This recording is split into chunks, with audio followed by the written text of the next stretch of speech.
So this also compassion which is mentioned here is the Mahakaruna, the great compassion.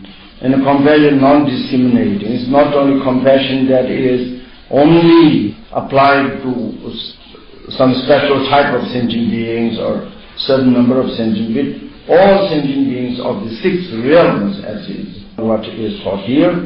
The reason why it has to be so impartial, because all six sentient beings, six realms, are lacking real happiness. They are all, not only some type of sentient being, all sentient beings are also oppressed under many layers of the sufferings, as I tried to explain these three levels of suffering the other day, and so on. All kinds of sufferings all the time, and so equally, without any difference. And also we are so particularly connected, not only with one particular type of sentient beings. In reality, if one really expand our meditation, our reflection, our attention to the sentient beings and also our relationship with the sentient beings, we have the closest and the best link or relation with every sentient being. We have benefited, profited, and we have been cared for countless times by each and every sentient beings in this Sati existence. So therefore we are all time indebted to the kindness of all sentient beings. So now is the time for ourselves, having obtained such a intelligent and human life, coming in contact with the opening of eyes through the grace of the spiritual guide and all that, encountering the teaching of the Buddha and so on. So it is our prime duty to recognize that particular close link or relationship what we have with all sentient beings, and not only recognize and remember, but also repay that kindness back to the sentient beings. So that is our most essential point or aim or goal or whatever of the practice of Dharma is that. That's it. There's nothing other still more important does not exist. The entire practice of the Dharma, especially the entire practice of Bodhisattvas, or the entire practice of the great vehicle that is synonymous with the practice of Bodhisattva, can be included in 2 points. That is, recognizing the universal kindness of all sentient beings and repaying that kindness. In these 2 points, the entire practice of the Bodhisattvas are all included. And so, therefore, that's what the Bodhisattvas and the fully enlightened Buddhas, that is also what they are doing. Their only occupation of that, recognizing the kindness, this permanent, constant, immeasurable kindness of the sentient beings. The one who has fully recognized, understood are the Bodhisattvas. That, and then by all means try to repay that kindness. Even the fully enlightened Buddhas, whatever their activities, their enlightened activity, they see it nothing other than an attempt to repay that universal kindness of the sentient beings. Buddhas and Bodhisattvas, when they work for the benefit of sentient beings, they never even an instant they don't have, oh, now we are doing something very great, some wonderful thing for the benefit of all these miserable, suffering sentient beings. Never ever arises such for an instant that kind of thought in the mind. Instead, even the fully enlightened one and the great Arya Bodhisattvas who are so capable of helping countless sentient beings, but they never see it as sufficient. Instead, they always see what they are doing insufficient.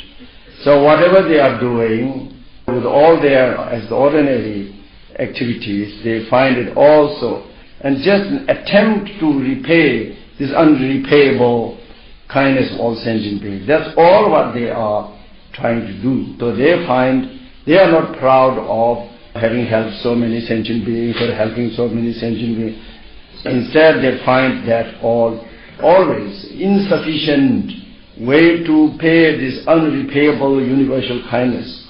Of this they have experienced. They are the sentient beings. And the one who has perfectly realized that are the Bodhisattvas are the Bodhisattvas, and especially the Buddhas. And that's why the Buddhas are called omniscient. the one who knows perfectly and most precisely the relation that we have with all sentient beings, the universe of all sentient beings. The one who really has understood and knows this perfectly is the fully enlightened Buddha. That is the main characteristic of meaning of saying omniscient, all-knowing. Does not mean necessarily that knowing each and different items of phenomena, categories of the phenomena, how many there, and that is one way of understanding the omniscience. Very often, whenever we think of all-knowing, we always think in such terms. But in reality, why the Buddhas are called omniscient, sarvajya, one who knows all, that is because all these subtle functions of the phenomena, in particular of the sentient beings, in particular one's relation to the all sentient beings, and that kindness the sentient beings have shown all the time to ourselves, and knowing this so clearly, so evidently, and so being aware of this all the time, so therefore also their mind always permanently in a state of universal compassion. That is actually the real meaning of omniscience, sarvajya, all-knowing.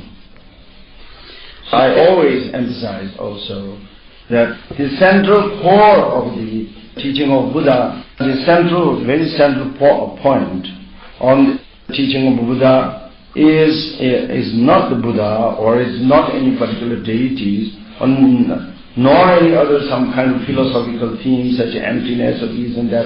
These are not the central point. The central point or core of the teaching of entire teaching of Buddha is the sentient being. Everything is focused upon the sentient being. Whatever Buddhas describe, teach, explain, all about sentient beings is all concentrated on the sentient being. Every practice, every meditation, whatever, is all concentrated on the sentient being.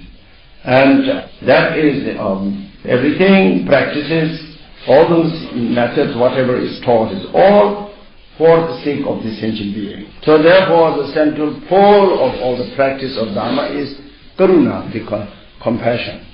If that karuna is not developed, if one does not progress in that direction, even if one has fully realized the ultimate truth and emptiness and so on, even if one may have even overcome a lot of the delusions what we have now and so on, but still if one has not made progress towards the universal compassion, one will still be very far, far away from the state of the Buddha, from the state of enlightenment.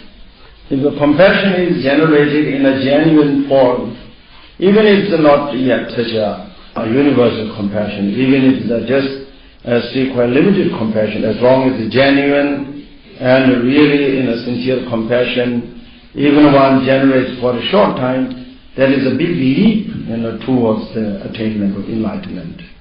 So this, therefore, this is really a very central point. So therefore here it is also emphasized as one mindfulness that we should have, and the object of this mindfulness is the sentient beings. Sentient beings of 6 realms, who are all going through the suffering, and we are not just somebody unrelated, that very foreign, but still we are so good-hearted, so therefore we take care of them. Not at all like that. We are, they are our fathers and mothers, and our most, that means our really the most important supporter, protector, and sponsor whatsoever. They're all like that. So therefore it is one's own duty that not because we are too good, so therefore we take care of beings who are unrelated to ourselves. Instead, it is our natural duty that if one does not fulfill, then one end up being very wicked and nothing else. And that's what we trying to be correct. And so therefore, fathers and mothers, all these beings are so closely linked, who has protected us and shown so immeasurable kindness. They are there. They are those beings of the 6th realm. So therefore, instead of being completely carried away by one's own egoistic self-cherishing attitudes of the minds, And so it says forsaking, that means putting aside our desire and hatred, liking, disliking, all this kind of thing. What one should try to generate in our mind is this endearment, this cherishing of all sentient beings. Not discriminate, some dear, others very undear, and a lot of others totally ignorable.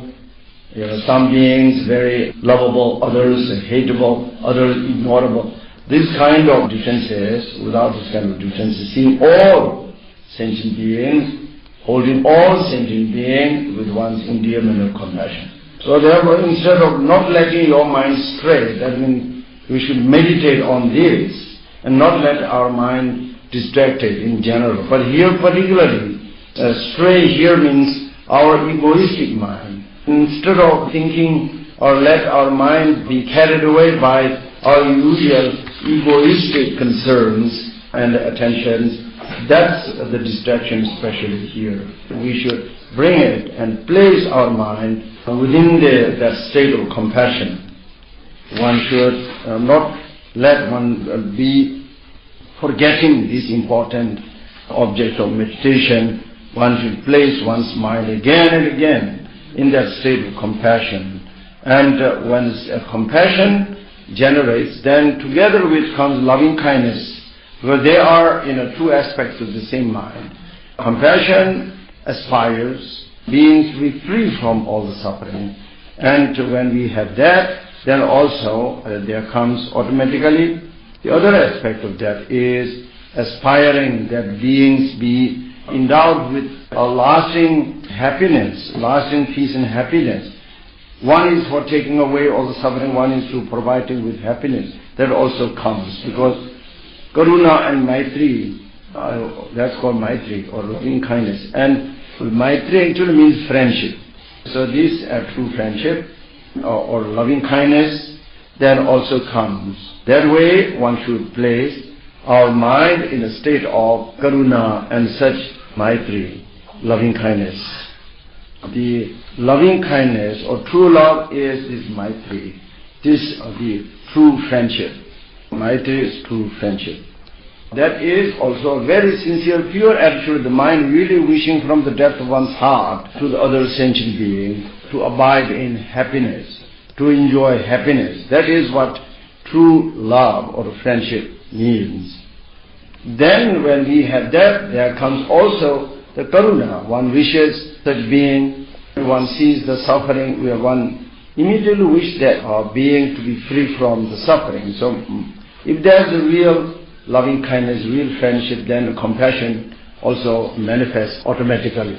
The true love and true friendship is totally based upon, rooted in the attitude of sincere, pure attitude of cherishing others.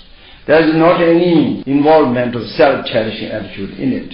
It is totally different from that kind of apparent, this kind of artificial love or artificial friendship, which outwardly looks as one is really great affection that one has towards the other and wishes happiness, etc. But that is not based on the sincere attitude of purely cherishing the other, but rather based upon always the same egoism, self-cherishing attitude. Then it can make this kind of trick. So therefore, this kind of appearance it can show in which it looks as it is great friendship, great love, which aspires happiness of the other and which cherishes other. But it's all artificial, it's not true. It is fundamentally in such kind of affection, in such kind of so-called love. It's not even a trace of love, because it is all focused upon oneself. Ultimately, what it aspires is one's own happiness. And we see something in the other, that something in the other for ourselves to fulfill our own happiness. So therefore, we use the other as an instrument to fulfill this one's own happiness. And so therefore we are using it. And in order to use it, one has to show friendship. Otherwise one cannot use. So therefore first one has to show this put on this beautiful mask of friendship, loving kindness and so on. And then we walk around with this kind of mask on. Under the mask, the real face is one's own happiness and the fulfillment of one's own happiness. So that is the main objective, but we want to exploit others for fulfilling this happiness. So therefore it comes always this attitude of possessive attitude. So as long as this object fulfills that expectation, that happiness of ourselves, then that same friendship and same affection, etc. flows. When that doesn't happen, or does not anymore fulfill that happiness of ourselves, then this mask falls off, and then there is no friendship. Instead there's anger, there's hatred, and there's jealousy, and all these kind of things. The real face, with all its different kind of wrinkles and so on, or wrathful wrinkles, or angry wrinkles, all then manifest and becomes very ugly. Before it was very attractive, very beautiful, very pleasant, but then it becomes uglier and uglier. So they have become so unbearable for both, so therefore they better to go each in one's own way and never to see them. That is more quiet. So that's what it ends up with. Because our original, the attitude of so-called loving kindness, or the love, friendship, it's all artificial. There's nothing of a real loving kindness, no love, no real friendship. The real friendship is purely 100% attitude of cherishing other sentient beings with total ignoring whatever one's own selfish purposes. And that was not there right from the beginning. There's only this kind of strong self-charity attitude, strong fulfillment of one's own happiness. And in order to fulfill that, we run around, try to find what are the best ways and means to fulfill this happiness of oneself. And then we find people, we find objects, we find this and that. And then we like it so much. We like such food, we like such being, we like such whatever object, such clothes or this and whatever. So many hundred different phenomena to which we all grasp with this kind of possessive attitude. As if this belongs to me. Nobody belongs to nobody. Everyone is born alone, except the twins. But they also don't know that there is a neighbor. They only realize after they came out. But also in our ordinary level, to be realistic, where one could also have, on one hand, artificial loving kindness, but also some true loving kindness also, in a mixed way. That's also possible. But most of the time in such cases, it's all artificial. Most of the time it is artificial loving kindness. There's not even a trace of true friendship, true loving kindness, non-existent. Looks like it exists, but it's all false. But sometimes it's possible, in best cases, it's possible there is a mixture of the two. And in such cases, then what one has to do is actually to distinguish what is water and what's the milk. So that way, to make it purer and purer. Sometimes water can mix in the water, in the milk. Sometimes it happens, some people go to buy milk and this milk seller put a lot of water in it, and which also looks white, which also we can drink, and so on, but it's not pure milk. So then in India we used to have this kind of special kind of thermometer that we put it in, then it distinguishes, and it shows how much quantity of water. So whenever the milk sellers come, very often we sometimes have big discussion in the morning when milkman came. Mostly they are kids of the villagers. They send their milk to sell, and we buy from them. But the kids, they are mixing always on the way more and more water. They put some and then mix some. Because that way the quantity of the milk increases, so they can make a little bit of pocket money by the increased amount of the milk. There is always a kind of funny situation. So one of the morning ritual is to debate with the milk seller oh, this is very watery and you surely need some water and so on. And in such cases, in India they came up with this barometer. You put it in, then they cannot lie because it shows immediately how much quantity of water is there. So like that, one has to separate through putting such a barometer, then see what are the real watery part and what is the real essential meat part, and then try to make it through mixing lesser and lesser water, and someday really have a pure good meal. So that is what slowly one has to bring about a change in this kind of friendship. So here it says, so we should withdraw from all these kind of distractions especially of the egoism, self-cherishing, and try to maintain and place our mind in a state of pure compassion and loving kindness. Really from the depth of one's heart, one is aspiring that all beings be free from sufferings and the cause of sufferings. So first it requires some contemplative meditation. One is to meditate the kindness with the sentient beings, the closeness with ourselves, and then also one is to meditate about their suffering state now, the suffering situation, and that through the combination of such a reflection, then one generates. The result of that reflection is that strong wish that generate in our mind for all those beings to be free of all the sufferings and the cause of suffering, and to be in a state of permanent happiness. And that is, let such a aspiration generate and then also maintain such aspiration for as long as possible.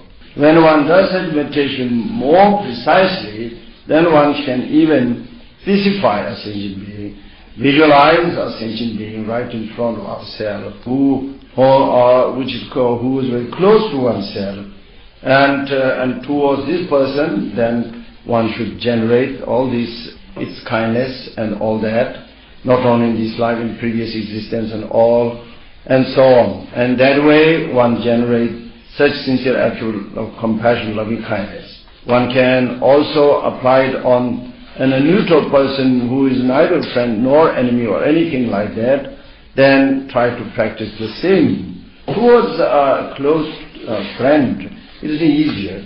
But however, not only concentrating on such friend, but also to some beings who are indifferent, who are neutral, also doing the same kind of reflection and generating the same kind of state of the mind.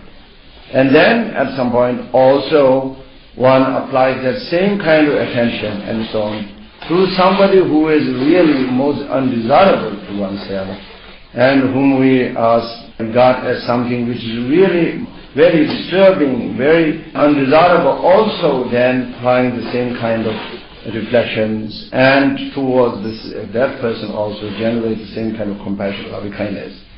That is also helpful to do specifically. Or in general, one when for such kind of meditation, actually right from the beginning in such meditation, if it is possible, one should think of not oneself being alone and Guru on one's own head, but oneself surrounded by all the sentient beings of the samsara. They are all around ourselves, like a sea of sentient beings, oneself being in the middle of it. Those whom particularly like cherishable, and those who are uncherishable, those who are neutral, all are around ourselves. In the teachings it's taught one should think of all one's father and so on the right side, mother and so on the left side, friend and so on in front side, and those undesirable on the back side, etc. So entire, all around ourselves. Or if it is preferable to put friends back and enemies in front, that's all safe. So anyway, starting with those recognizable close to us, and then a whole lot of others whom we do not even recognize. But actually there's a sea of sentient beings reaching to the horizon, and oneself in the middle of that. And we also take refuge together in the Guru, in the Three Jewels, and also towards all of them, and then meditating on their situation of sufferings and cause of suffering, and also their relation and kindness to ourselves. That way one slowly feels very close, very, very close, closer and closer to all sentient beings. And then one generates compassion, loving kindness and all these towards all of them. That way one's meditation becomes something very vast. For example, an enemy, undesirable person who seemed to be disturbing, very disturbing, and nothing else than bad.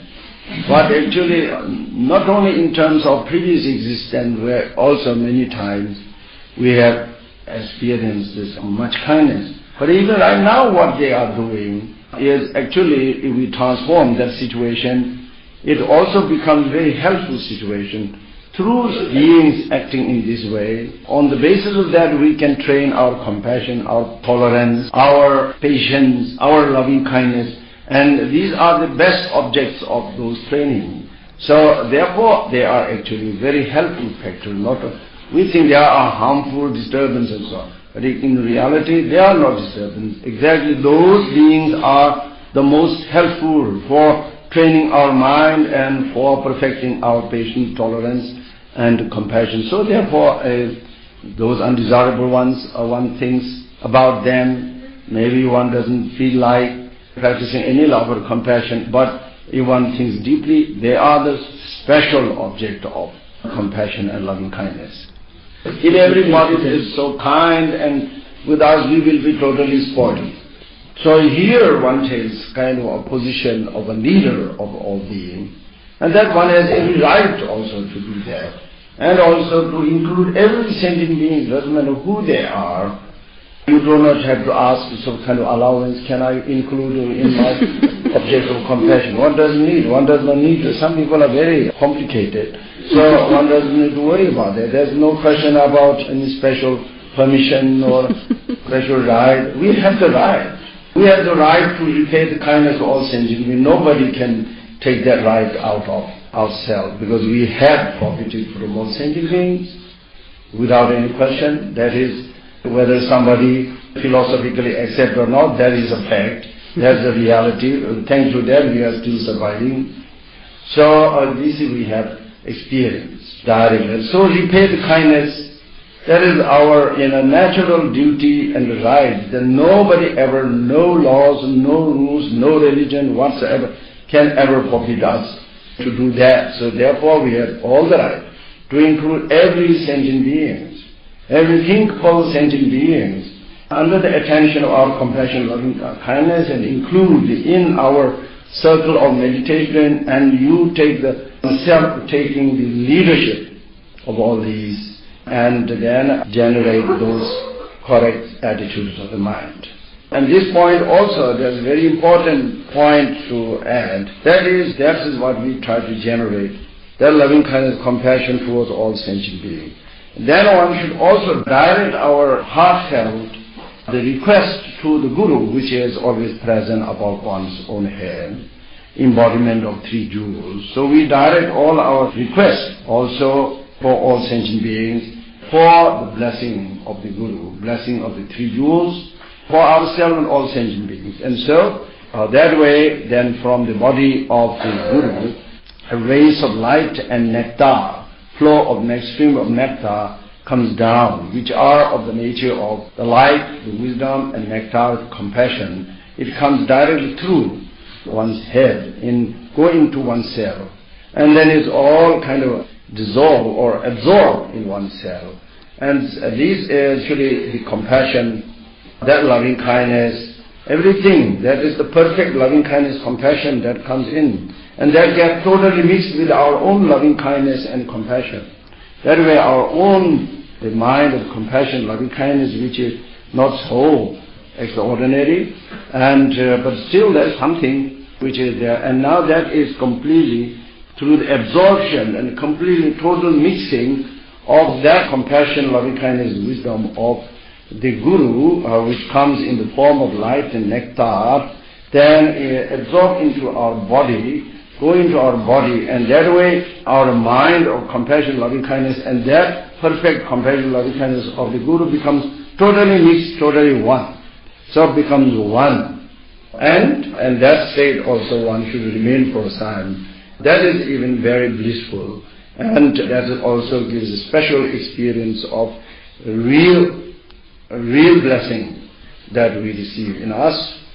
So we take in, we absorb that, and then our own being completely filled with that kind of perfect loving kindness, compassion, as well as the wisdom of the Guru, then from our body radiates infinite rays of light, if possible nectar, if not only rays of light, or both, radiating in all directions and reaching all the sentient beings all around ourselves, and purifying their delusions, purifying all their negative karma, and purifying their suffering. Even though through your imagination alone this cannot happen immediately. But that is what one should anyway. That way, this kind of purification of the sentient beings and transformation of the sentient being, and the sentient beings really transforming their state of generating the same loving kindness, compassion, wisdom in their mind. That is what one has to visualize. What we think of happening, coming to the blessing coming from our Guru, fully absorbed in oneself, and we sharing, we extending that to all sentient beings, That way making a thorough purification of them, transformation of them, and set them all in a state of compassion and wisdom. That's very important in meditation, that one has to do gently and slowly without any kind of excitement.